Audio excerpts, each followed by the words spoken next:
unconditional positive regard is essentially, regardless of what you bring to me in session, I'm going to try to have no reaction. Sometimes if I kind of glean that a client wants a reaction, I'll like give them some eyebrows or like move my hands a little bit or like, oh, that's really surprising. But there's always no judgment behind that. So basically you can tell me anything, your deepest, darkest secrets. I'm going to have no reaction, no judgment. It's just going to be, okay, cool. What does that mean to you? So I see the value in having a safe space to speak freely, but is that in the long run necessarily healthy to have, to be able to say things like, whenever I think of therapy, I think of The Sopranos. You ever seen The Sopranos? I have not. You've never seen The Sopranos? No. Well, and it's kind of the plot, and the thing that happens in there is Tony Soprano is a sociopath gangster, and he goes to therapy, and she gives him unconditional positive regard, right? And so he's like, yeah, I was killing this guy and I was doing that guy and I feel bad about it. And like she helps him work through it and makes him into a better person. Yeah.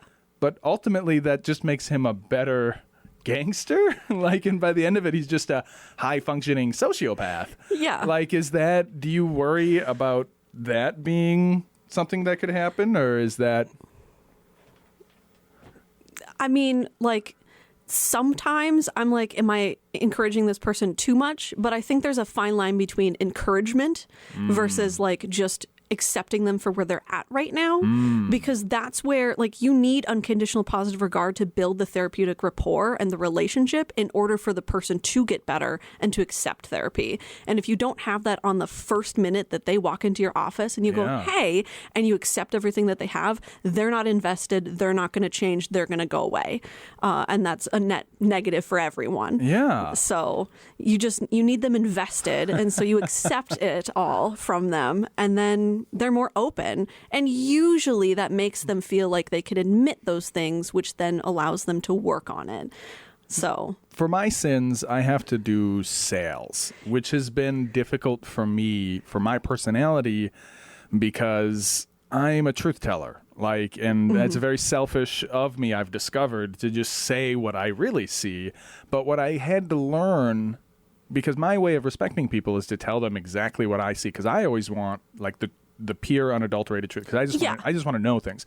But what I've learned doing sales professionally is that people don't want that, and you need to give them what they want so that you can get them to what they need. Yes. And so I'm seeing an overlap there. There is. Between it's almost, in a way, manipulative.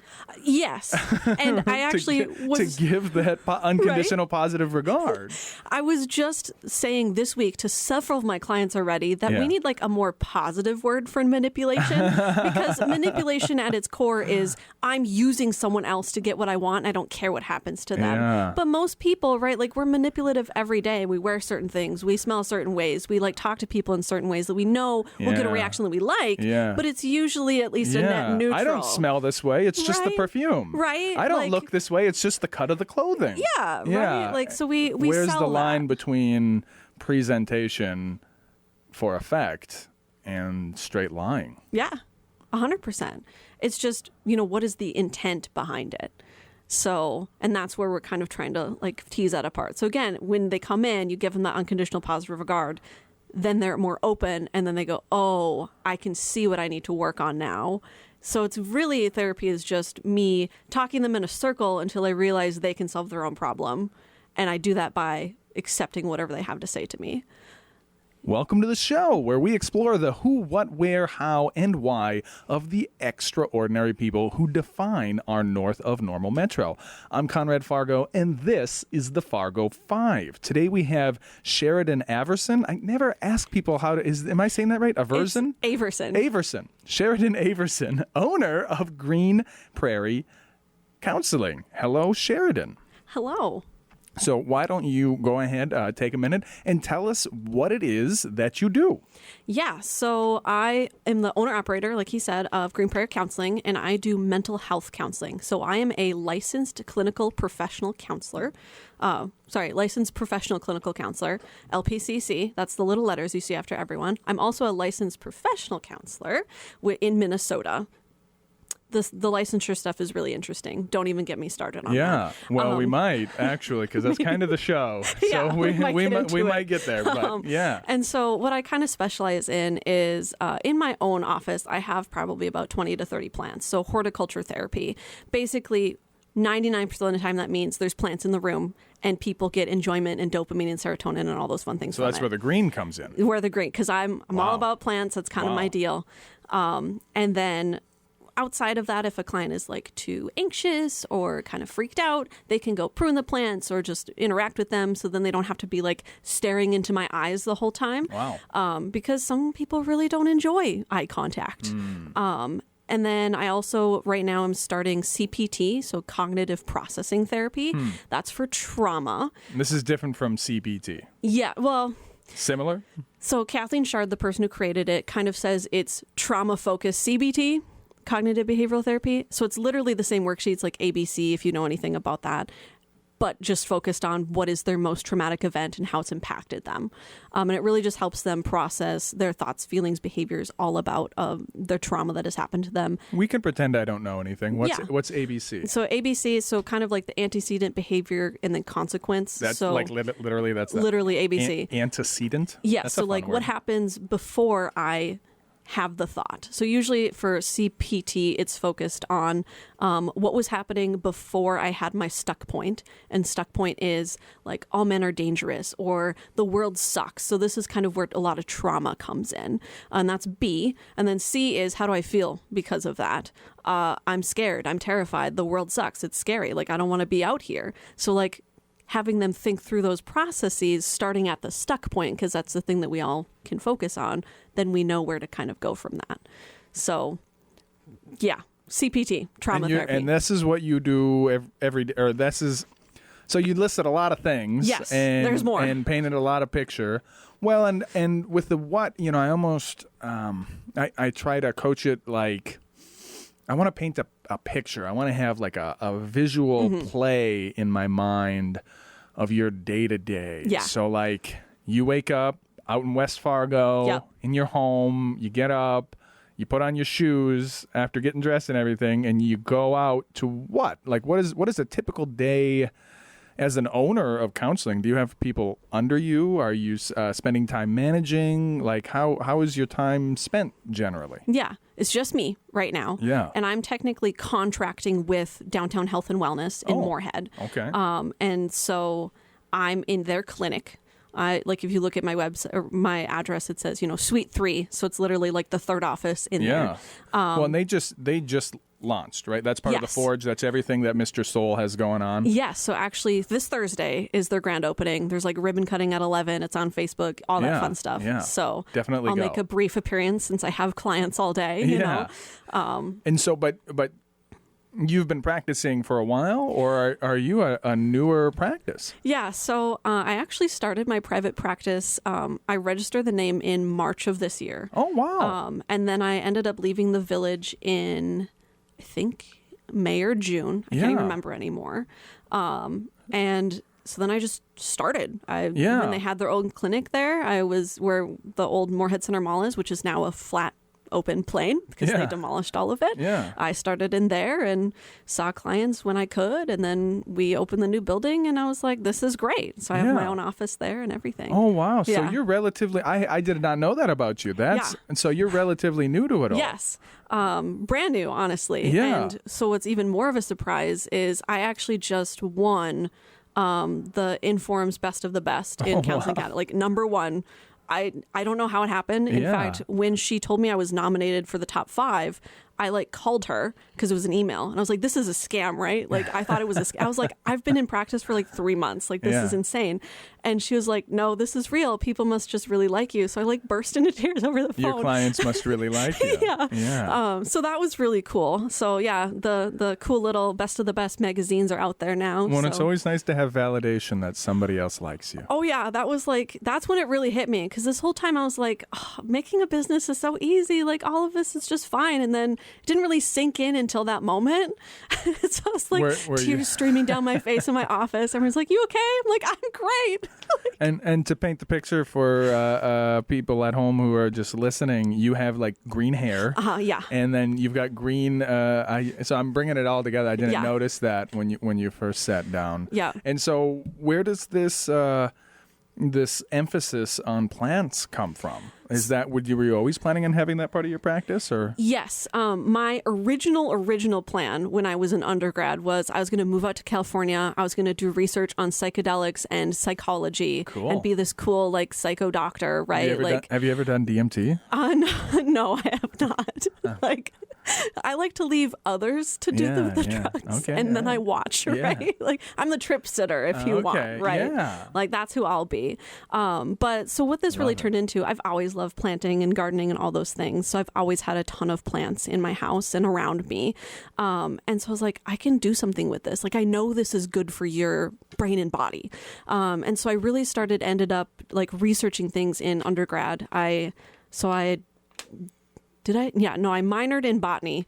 I majored in psychology, and then you move on to counseling. And I did a couple different research studies on like plants and things like that. And really the overwhelming amount of research told me like plants, even just having a picture of a plant on your wall makes you more productive, more happy, like all these things. It's crazy. Yeah. So I was like, if we just jam 50 plants in a room, and then people who are mentally unwell, maybe they'll be a little bit better, you know? I'm obsessed with having, in the Fargo Metro, there's kind of the core older neighborhoods, and they all have big, beautiful trees around. And then as you go out, it's more in the plains, and it's more of a wind tunnel. There's no trees. Yeah. Like, personally, I will only live where there's trees. Yeah. And it must be some connection to that plant. I mean, we've been using plants our entire like history on this earth, right? Like, they're our medicine, they're our food. They're like deeply ingrained. Like, our brains are specifically wired to pick up berries on a bush. Like, it's crazy the amount of research that has been done on this. Yeah. And like, it's just so good for you, right? Just to have plants around. Even if you're a black thumb and you kill them, just get a fake plant. It has the same benefits, right? Sure. Pretend to water it, give it water, who cares? All right. So, where you are at, you've obviously got a handful of clients who are deeply in love with you. But, I mean, do you mind sharing, like, it's first year in, like you're not even a full, like 9 months, you're about 9 months in, right? What, at that stage of development, how much of your time is spent actually doing the work? Because I work with a lot of small business owners. Yeah. And it's always such a surprise for them, because they get into something because they think, oh, I'm going to start a landscaping company because I love being out in nature and doing landscaping. But then, like, you spend all your time hiring people and juggling invoices and dealing with all the nonsense. Yeah. You got into it because you love landscaping, but you're never going to push a mower for the rest of your life, right? Like, you're just going to be fixing mowers and yelling at your contractors. Yeah. At this stage in development, how much time is spent actually counseling versus all the other things, and what are all the other things? Yeah, so I think we'll start with all the other things first. So there's the documentation. So every time I see a client, I have to create a note. And it really depends on, I mean, it doesn't depend, but like, the notes have to be in within a certain amount of time because of insurance, right? Insurance kind of runs all of the healthcare fields. Nobody's paying cash out of pocket. Some of my clients are, but I still need a note for them, because then I have the receipt, essentially. So like for self-pay, it's just, hey, here's your receipt, here's what we did today. And they always have access to all of their notes. Insurance likes it when you keep it very short and simple. So mine are usually like 6 sentences long with a bunch of boxes checked, right? So like when you use an EMR, so an electronic medical record, it helps you kind of set it up in a good way. So like, hey, here's the time, here's this, like, you know, you need certain codes if it's telehealth versus in person, whatever. It keeps track of that. So then I don't have to worry about that. And that's where being at the Village for a couple of years also helped, because I got used to doing those kinds of things. Documentation, I think it's about 5 to 10 minutes per person. Per day, if I want to do it that time. I usually have about 2 days leeway before I have to get all my notes in. And then I don't have to do any of my billing or credentialing because I hired someone else to do that. He's out in Florida. His name's Ron. He's great. I love him. Do you pay like per credentialing, or how does that? So to get credentialed, it's about $200 to $250 per insurance company to get credentialed. And then that's just a one-time fee. Okay. So that kind of just gets renewed. And then, for billing, so he's sending out the claims to insurance. So he's only my insurance for my insurance clients. Oh, okay. Everything else that's handled by me. Yeah. So he sends out the claims and processes and talks to insurance companies because, oh my God, they're awful to like deal with. And I usually pay him, I think it has to be either base level $500 or it's like, I can't remember, 6% of my total income for that, you know, whatever, whatever is highest, obviously. Yeah. And it's totally worth it. Yeah. Like that takes so much stress off of me. Off your plate. Yeah. So I would say like probably 90% of my time is just seeing clients. Oh, really? Yeah. Like even at this stage of it. Yeah. I mean, how many clients do you have? I mean, can you share? Yeah. Like, do you have a ballpark number? So active clients currently have 34. Oh, wow. I have a couple that are like, we're in the works of like getting them on the schedule. So it's probably around like 38 or so. But I mean, if they're coming in weekly or something along those lines, or it's not, is it weekly? So I would say like a third would be monthly, a third would be bi-weekly, a third would be weekly for my clients. So kind of depends. Yeah. But, So 35. I mean, that's work, the logistics there. I'm not doing math in my head here right now, but I'm sure I'm wrong too. Like mental math is not my deal. Okay. Wow. So, but I think it really is great that you get to spend so much of your time actually doing the practice. Yeah. Yeah, because otherwise I wouldn't want to do it. Yeah, well, because you got to do a bunch of note taking afterwards. But yeah, okay. So I mean, you're spending most of your time servicing the clients and then taking the notes after. You just spun this thing up. People are already in love with you. How did they all find you? Like, is it you just hung out the shingle, or you? Yeah. So originally, I would say 95% of my clients have come from my client base from the Village. So when I left, like we had this little process. You poached them all. I didn't mean to. They just like opted to, right? Like I followed everything the Village wanted me to and finding out if they wanted to come. I didn't tell them where I was going. I just said, you'll have to Google me and find me, right? Like that's kind of the rules, right? Not compete kind of stuff. Yeah. Was the Village sore about that? Like, is it like bad blood kind of stuff, or what's that like? I mean, or you don't have to talk about it. All I'm going to say is the turnover is high. Yeah. When I left within the past year, a month after I left, within the past year, so July to July, 10 people had left my building alone. Yeah. So is unconditional positive regard that we talked about earlier, is that something that is standard practice? Like every therapist is doing that? Yeah, like you get taught that very early on in your counseling career, even in like when you're undergrad, even if you're not going to go into counseling, like you're taught about unconditional positive regard. And then you do a lot of classes on the American Counseling Association's Code of Ethics. And that really is like, how do you form the relationship and what are the rules around it? And like, here's what could get you, thrown in jail and or no more license, right? Like these sorts of things. So like you really learn how to do those things. And the number one thing is you have to have a strong, healthy, positive relationship with your client, but not a friendship, a therapeutic rapport. That's a fine line. There is a fine line. But tell me why the Code of Ethics, and I could be getting this wrong, but it says you can have a sexual relationship with your clients after 5 years of no more service, but you can't be friends with them or have dual relationships with them until after 7 years. Wow. That makes no sense to me. I'm surprised it even says when it's okay. You'd think it would be like for the rest of forever, right? Like not a... You would hope. Yeah. You would hope, right? Like why? I don't know. I don't know why people did whatever. That's not me. So, but like there's also very conflicting rules in there where it's like you can't accept gifts from clients, especially if it's over $200. Especially. Like that is not okay. Like not at all. Yeah, not at all. But then But you if can it also happens. right. You can also barter for services. That's fine. So like if someone was like, "Hey, I shot a deer last week. You want a quarter of it? That's worth $500. Okay, cool. That's 5 sessions. I can do that. Then you also don't have to pay taxes on that. I'm not a tax professional. That's not tax advice. But if you do barter for something, you need to tax for the market cash equivalent. Yay. I'm not sure if you were aware of that. No, I have never bartered. It's your first year in business. Yes. You'll learn. Oh yeah, it'll be great. Taxes. Yeah, taxes are a lot of fun. My tax appointment is next year soon. That's gonna be scary. Yeah.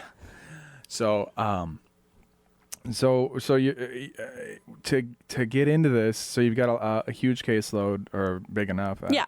I've been told that therapists are in very high demand. Yes. Did your bachelor's was in social work then? I bet. Psychology. Oh, really? It was. Oh. Yeah. So. And then. But you didn't get a master's in psychology. No, because to do anything with psychology, you have to get a doctorate. That's what I was to understand. Yeah. Okay. So from what I know now, there's no bachelor's in just like counseling. You have to do like psychology or social work. Yeah. And there is. I thought everybody went psychology straight to doctorate, and so most of the therapists are social workers. Yes. But I'm just straight counselor. Yeah. So there's kind of a difference there, but kind of not. So just to be super general, social workers go to like social work school to do like social work, right? Like this is case studying, and like usually like when you think of your typical social worker, it's like with the government, they handle like cases with like families who their children have been displaced right now because blah blah blah, all that stuff. Yeah. And they do very little therapy, but you can also specialize in therapy as a social worker. So then you have the people who are out there doing counseling as social workers. That's what they're doing, is they're like specializing in therapy. Whereas counselors go to school just to do the therapy part. Well, because it's such a coincidence. We had, who did we have in very, very recently? Solace Counseling. Yes. Just in the middle of November. So that was not planned. That was only 3 weeks ago. That was 2 episodes ago. Yeah. The episode before before yours. Wow. And then I took some breaks in there because Thanksgiving and whatnot. Yeah. But so I've got it's been therapy month around here. So I've already learned a little bit about it. But that was Ms. Shank, Brittany Shank, who was on. Do you guys all know each other, or? No, but I have heard of Solace Counseling. How many therapists are there? Oh God, so many. Yeah. I mean, just alone, our cohort was like 10, 12 counselors at the village, and we've mostly all kind of moved into our own little private markets. Yeah. So, yeah, I mean, do we all know each other? No, but like we kind of know each other. Yeah. My husband and I went to a wedding for one of my counselor friends, and we're all standing in this group, and he goes, God, you guys just look like counselors, and you talk like counselors, and you just like act like counselors. And we were all offended. And he's like, well, it's a compliment, right? Like you guys just like express yourselves in ways that seem like counseling, but like that's a good thing. He like couldn't describe it very well, but like it's so funny because like we're just all the same person essentially, just different variations. Well, because you have to jump through so many hoops, and they drill, I guess, positive regard. I think that would be. So I don't know if I expressed it to Brittany when she was here or off the air, but I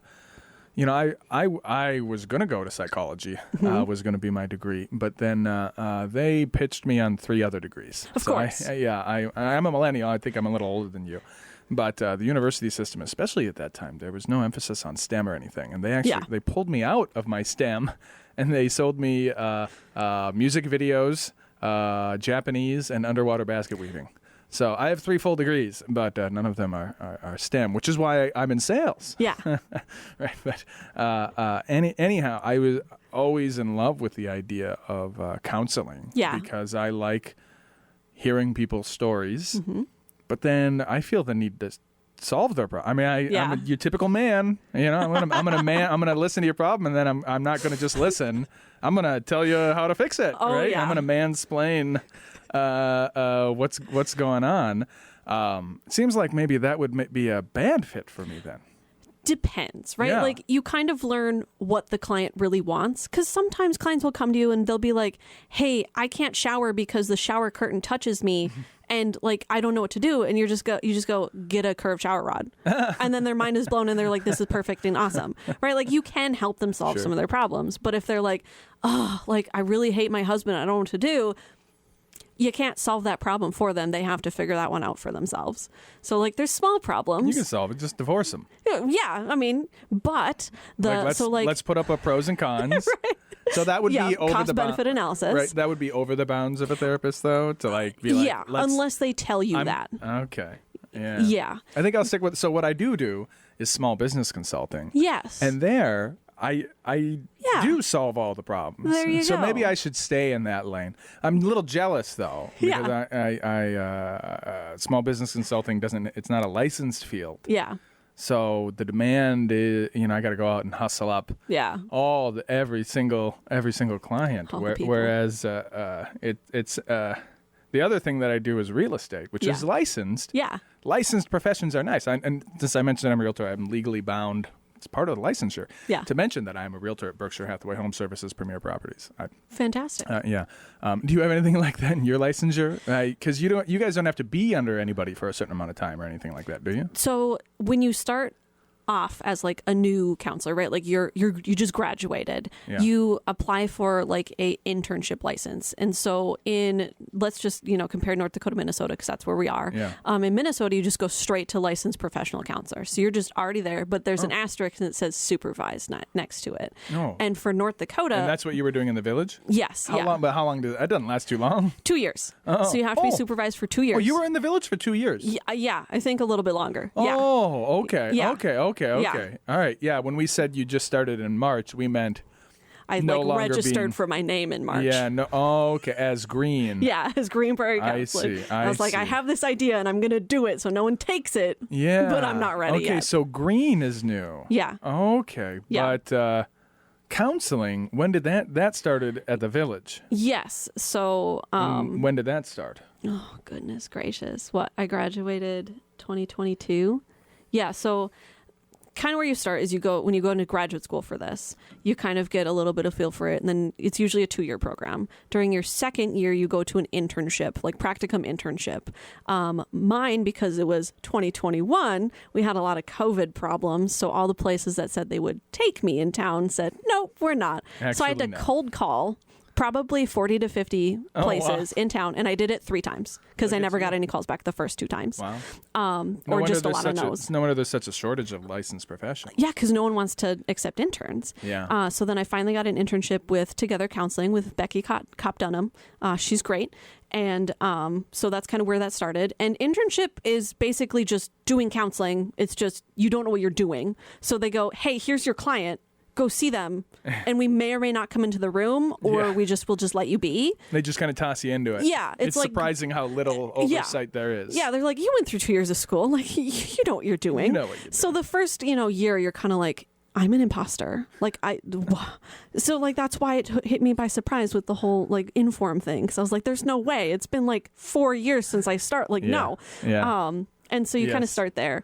And then when you graduate, you go on and you get a job in like the real world and blah, blah, blah, blah, blah. And the village is a great place to kind of start your associate's like professional degree there. And then after your select amount of time for supervision, Minnesota, you have to have 200 if you want an LPCC. In North Dakota, it's 100. So I only have 100, working on my 200 because Minnesota's rules are ridiculous and I can't get insurance companies through them right now, which is hard because I'm located in Moorhead. Yeah. But yeah, you just kind of jump through the hoops and you just do the same thing over and over and it's fine. Well, so when I do business consulting, people often complain about the regulations, and I mean, I'm not a fan of them. I'm not in favor of them, but seeing people struggle.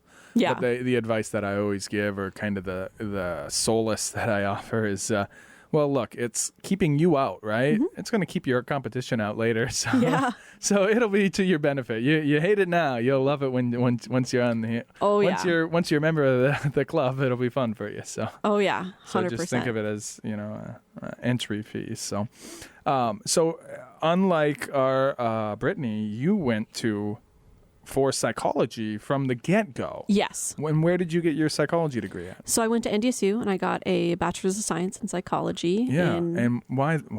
3.5 years. So I've always known I wanted to do something like doctoral with the brain. Yeah. It's changed over the years. Like I said, my original plan was go to, be a psychedelic doctor out in California and blah, blah, blah. But that never happened, right?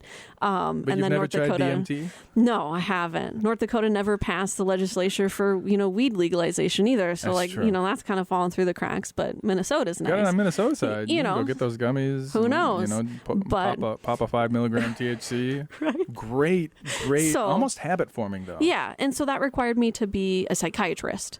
And kind of the level between psychologist and psychiatrist and counselor is counselors don't prescribe medications. They can do some forms of testing, but it's more so therapy based. Yeah. Psychologists do a lot of the testing. So like ADHD, autism, IQ, all that stuff. Yeah. They don't usually do a ton of therapy. When they have like a 8-year doctorate. Yeah, they have doctorates as well. So the counselors are master's level. Masters, That's yeah. 6 years, Yes. which is still extra schooling. Lots. Yeah, right? But to be a psychologist, you need to have the doctorate. Yeah, and you usually get a PhD or a PsyD or whatever. And then to be a psychiatrist, you get your doctorate and medical license. So there's a lot of snobbery. Yes, there can be. So I originally went into psychology because I wanted psychology and because I wanted to be a psychiatrist. And then I got to NDSU and they go, oh, just so you know, you have to triple major. You need zoology, psychology, and pre-med tracks. Oh, my. And I was like, what? Yeah, like, I already came 'cause you into need the college medical degree, with yeah. 1.5 semesters done. Yeah. So, like, that was fine, but, like, that's way too much. Yeah. So I was like, we'll just, go into maybe psychology instead. So I kind of did that. Yeah. Did a bunch of stuff with that. I think I took every single psychology course that they offered at NDSU because I had extra time with my extra credits that I came into it with. Who spoke to you? So, because at least on the base level, I feel like the licensing almost funnels you into that positive regard stuff and a whole bunch of other things for regulatory and licensing reasons. But the base level of psychology, or at least the psychology, I think I took like a 101 and a 102 or something. And yeah. I did a bunch of PSEO. I went to Morehead High. Yes. So, in high school, and I was obsessed with it, and I wanted to keep going. And then they were like, "No, kid, you like music videos more." But if I can only go back. But here we are. On the base level, I really felt like it was very distinct schools of thought. Like you've got cognitive behavioral psychology versus like Freudian analysis versus 100%. like Jungian archetypes, Gestalt, and versus like all these different schools of thought.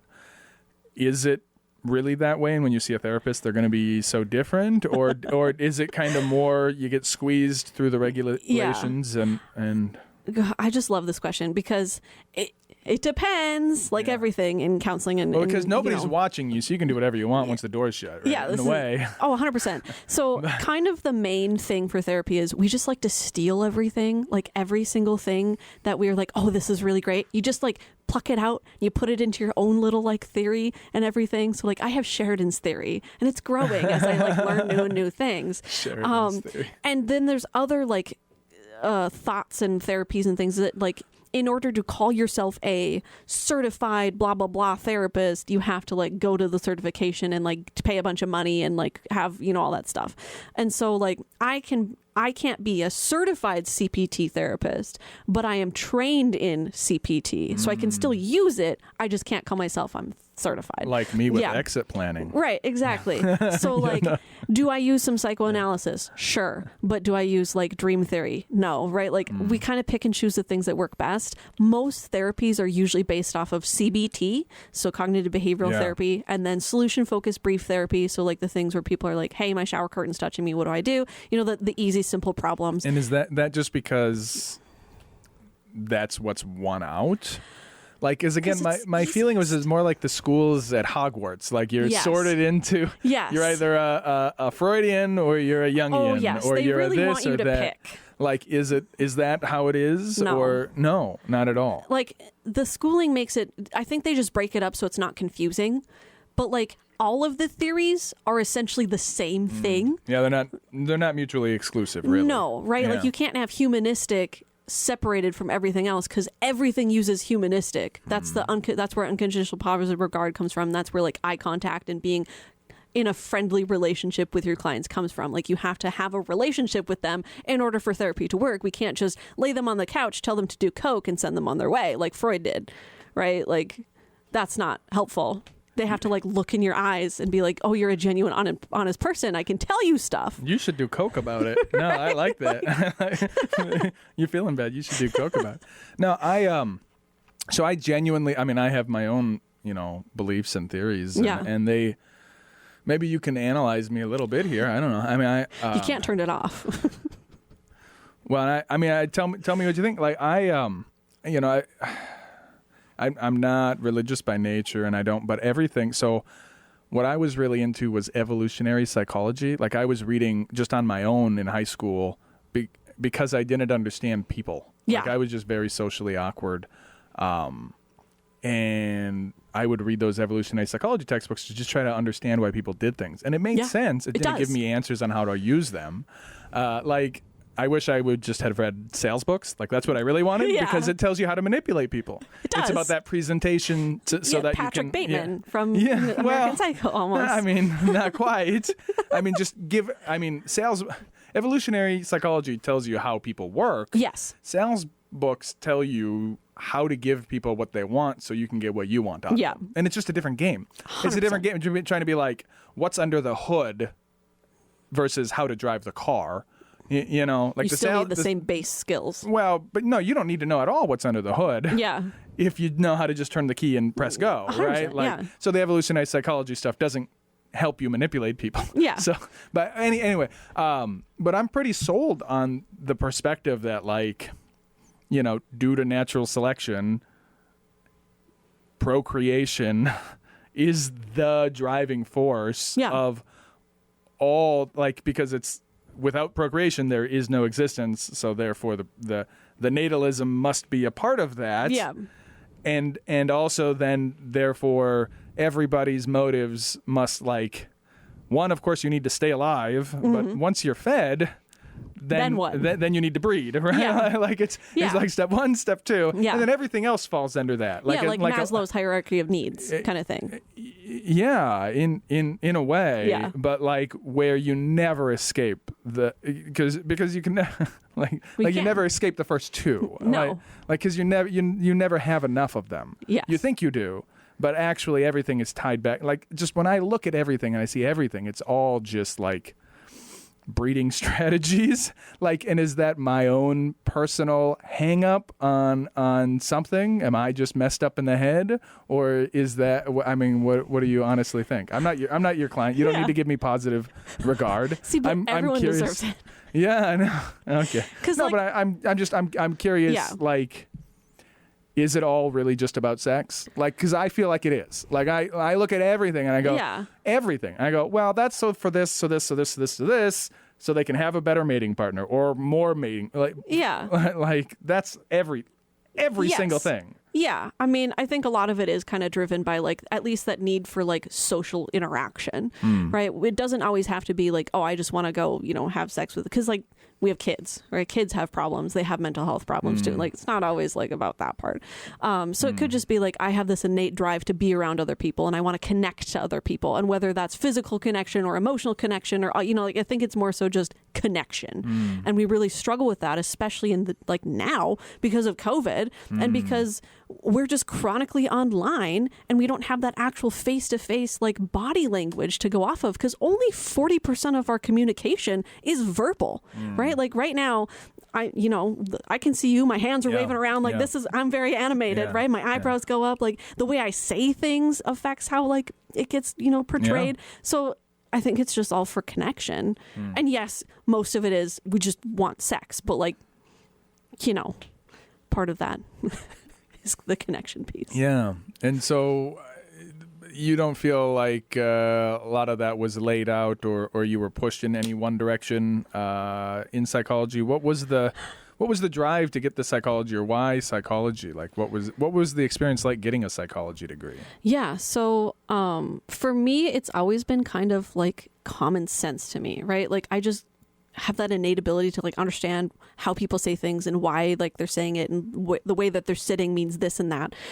Growing up, I was always like the therapy friend, right? Like we all know those people where you're like, you go to them, you ask them for advice and blah, blah, blah. And actually the number one rule in counseling is you don't give people advice. Like that is burned into your skull when you go through school. That and don't have sex with your clients. Right? Those two rules, if you follow those, you'll do great. Don't do those things. And I would always get so upset when people would ask me for advice, and I'd like come up with this amazing, beautiful thing, and they'd just be like, yeah, well, I'm just going to do my own thing. So I was like, well, this sucks. I was also the friend that they're like, hey, I'm, feeling suicidal. I'm like, I'm sending you to Prairie. You're welcome. No need to thank me now. I did that to several people in my high school career, but I always enjoyed psychology. I took all of the psychology courses that I could. I took all the sociology, like, I don't know. Maybe it's my own drive for connection, because I didn't really have a ton of friends in high school and connected with a lot of people. In fact, my favorite people were the teachers. And actually, shout out to Mr. Zool at West Fargo High School. He's still there. He was my counselor, and he's really the number one person that was like, why don't you go into something like this? Yeah. So I ended up sending him an email a year or so ago, just being like, hey, you like saved my life, dude. So thanks. So he's also the super fan for the Red Hawks. So if you ever see him up and about, that's him. That's my school counselor. I love him. He's amazing. He made me who I am. He knows that. And so you said two things that don't quite hook on, so maybe you can help. You said that you were always the therapy friend, but then you also said you didn't have a lot of friends in high school. Is that just negative self-talk? Maybe you were quite popular and you don't realize it. Now I'm therapizing you. Right? Psychoanalyzing. It was more so, I think, like a mutually beneficial relationship for most people. I was like outgoing. I'm not extroverted, right? Like my husband and I, we sit at home and we play video games most nights. Like that's what kind of video games you play? Oh, so many. Right now I'm playing Oblivion because I finished my 15th playthrough of Skyrim. Yeah. Are you playing the remake or the old one? Yeah. The remake? The remake. How is it? As a Skyrim fan, I'm very confused. Okay. But like, by the lore or the play style? I don't really care about the lore right now, other than like Oblivion gates are fucking cool, right? Whoa! But like, radio. I'm so sorry. That's all right. Okay, we got that one in there. Though that's really cool. But like the mechanics to like hold the weapons and like running around, and the magic is so different. Okay. No, tell me more. I mean, I'm always on the lookout for a game. Yeah. And Oblivion Remake is on my short list because I'm tired of replaying Skyrim. Yes. You'd probably like it. You think? Or well, because it sounds like I'd be frustrated and disappointed with the game mechanics. So like I'm now probably 10 hours into it. Okay. And it's like slowly coming together, right? Like I'm more so frustrated because like as janky as Skyrim was, Oblivion has like 5 character models. And it's just the same character over and the same voice over and over. And you're just like, oh my gosh. And all the NPCs look really like kind of disturbing. I don't know, like just the way that they've laid out. Like there wasn't a ton of work into that. So it's not like, I'm not like invested in that part. Cause I'm like, you're not real. I don't like this. I don't know. But what's fighting like? Or you're not so much into the fighting? I mean, I'm always kind of like sneaking around because like I don't want to deal with any of that. But like, so what's kind of cool with Oblivion is you can put your power level up and the enemy's power levels down. So you could just like smash through all of it and it's fine. I mean, that would be cheating. Yes, but it lets you. So is it cheating? See, I'm more of a story mode kind of person. Yeah, you're more what? Like, I'm more of a story mode kind of person. I see. Yeah, like Horizon Zero Dawn is one of my favorites because like you can fight, but it's not necessarily like, oh, it's not. It's like it's not like Dark Souls where you're like you die over and over and over, which I've also played all the way through. Yeah. So not my favorite. No, Dark Souls. That's frustrating. Yeah, I mean, look, it needs to be fun, right? And I feel. The mechanics in Dark Souls, I might catch a lot of grief for this. I mean, because I played it, and I just didn't enjoy it. You know, I have limited time to play games, and I need to enjoy it. And that, like, the most enjoyable game experience I've ever had was Tears of the Kingdom. Yeah. But I love fighting. It's not super challenging. I wish I could make it more challenging. Yeah. So it's actually maybe a little underwhelming, but it's still a very fun game. But like, you can play that game so differently, just like Skyrim. And like my daughter, so it's so funny because I'm just like a stereotypical dude and I just want to go fight, man. Yeah. My daughter plays the heck out of it and she loves it too, and she does the fights, but she's not into them. Yeah. And she doesn't optimize her outfits. She dresses to match. Heck yeah. And it's like, daughter, what are you doing? And we don't see eye to eye on play style for that. So it sounds like you might be more in the camp of my daughter.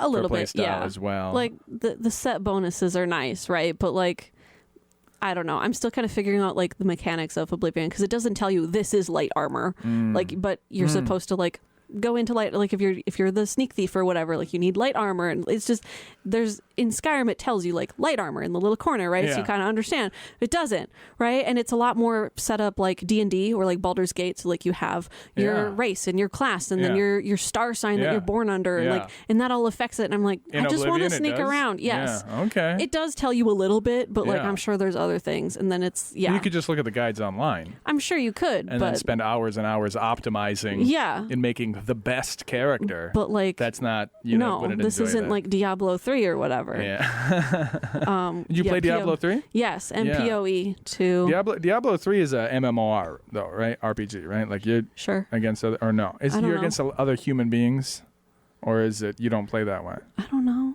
Yeah. I haven't played that one in a while, and I like the necromancy thing. Yeah. Like, I always again, I'm not too. Probably more like your daughter. I'm like, this is the class I like, and I'm just gonna play it this way, and like it doesn't matter. Yeah. But I always like, gotta like optimize and make it like the best. Yeah, that's what my husband does. He's I spend more time reading about the game than I spend if it's like I really fall in love, like Baldur's Gate 3, which I never even finished. I spent more time reading about it than actually playing it because for me the theory it's like I'm going to put this on top of this on top of this and hours and hours and hours and hours. I'm a crazy person. Okay, but in this is very important. I want to stay on this Oblivion thing. I played it. I'd never finished it when I was in high school, and my very favorite thing about it was that you could make custom spells, and I was disappointed. That's still in there? Yes, because the remake they just made it look better. Yeah. It's still the same game. They literally, what my husband said is, again, I could get this wrong, is they took the old game, and then they put the new stuff on top of it, and they smashed it into Unity, whatever version it is right now, 5 or whatever. They just ported it over, essentially. It's the same game. And they want $60 for that, though. Yes. Although I think it's on sale right now at the Steam Winter Sale. Really? Yeah, that's how I picked it up. It was like 33% off, so it was only like $30. Yeah. Okay. Well, then I think I'll go with that. Yeah. Well, that's the show. That's the show. It went pretty quick, huh? Yeah, you've never done radio before, a podcast, or nothing like that, huh? No. How was it? That was pretty terrifying. Terrifying and awful, right? Or no? Actually, the most nervous I was when I actually swore. Yeah.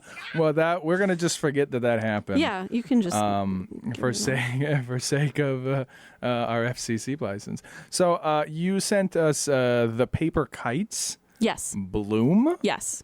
Tell me about that. So that was our wedding song, outside of Bullet for My Valentine's Forever and Always. Like, with you and your husband. Yes. You're rather fond of him. Yes, I am rather fond of him. Good. That's good. I think it's been 10 years almost. Oh, wow. Yeah, good for you. Yeah. Okay. And why that song, though? What is it about the song that speaks to you? I can, like, remember the first time I heard it, and I was like, oh, my God, this, like, speaks to me. Like, this is just me on, like, a level of here's how I feel about my husband and my life and my kid, right? Like, it just is how I feel about things. And I don't know, I really like alternative music, and so of course that's a huge spectrum, but like it just fits really well. I don't know. And green, blooming plants, bloom, right? Like it kind of fits into the theme. So Yeah. My Bloom is more In Bloom from Nirvana. Yeah. Right, that's probably the song I listen to. How old's your kid? She is 20 months in 2 days. Oh, congratulations. And this is your first kid. Yeah. Well, you do more? You done? I want to be done. You really? Yeah. Yeah. Even now, even at 20 months. Oh, yeah. Yeah, okay. I'm still like, I don't want to be pregnant again. Yeah, that's right. Yeah. Like it's not even the kid. It's like the pregnant. You ladies, you go through it.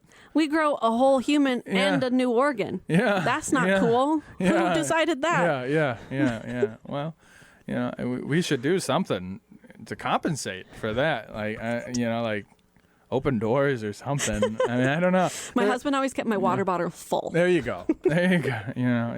You know, we should maybe construct a society-wide method of like compensating for that. Like having an actual village to help with your kid. Also, are your parents in town? Yes, both of our parents are in town. That's a blessing. It is very nice. Yeah. Show up and get a hand with it because they can. What I always say about having kids is it's not the event, it's the duration. Right? Like it's like doing it like once or twice. I mean, whatever. You know, like Get dressed. You're not there yet, but eventually, a little bit. Get dressed. Yeah, it's fine. You know, take some 30 minutes to put on a pair of clothes and whatever you say. But every single day. Every day. Every single day. Every day. Okay. All right. Go ahead. Plug yourself, and we'll get out of here. Okay. Plugging me. Say if somebody wanted to. I'm sorry.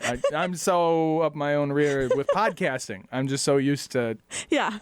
You know, in podcast world, at the end of the show, the guest is given an opportunity to plug themselves first. So you can, what to plug is to say what you have coming up or how people might find you, what services of yours they could buy, those kinds of things. Yes. Okay. So this is Sheridan Averson with Green Prairie Counseling. You can find me at my website. It is literally Green Prairie Counseling, all one word, .com. You can also email me at SheridanA@greenprairiecounseling.com.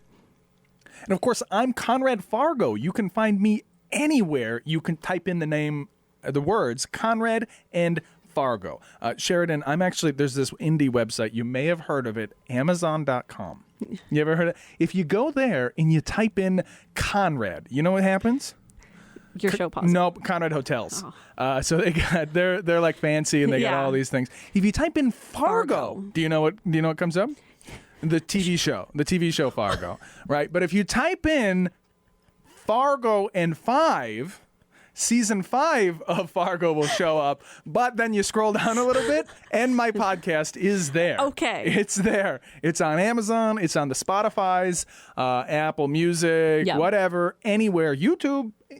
Yep. If you want to look at our face, on Spotify, you can look at our face too, but you have to actually log in to do that. But however you want. We've got 110 of these episodes of just people sharing their stories, and it's amazing. So please go there, share, and subscribe. It means so much to me. I see every time anybody shares anything, I get a notification, and it makes my day. You talk about that validation of, they really love me. Yes. They really love me. I'm not an imposter. So I need that love. I need love too. So please go give me the love. Sheridan, thank you so much for coming. Everybody, thank you for listening. We'll see you all next week. Goodbye.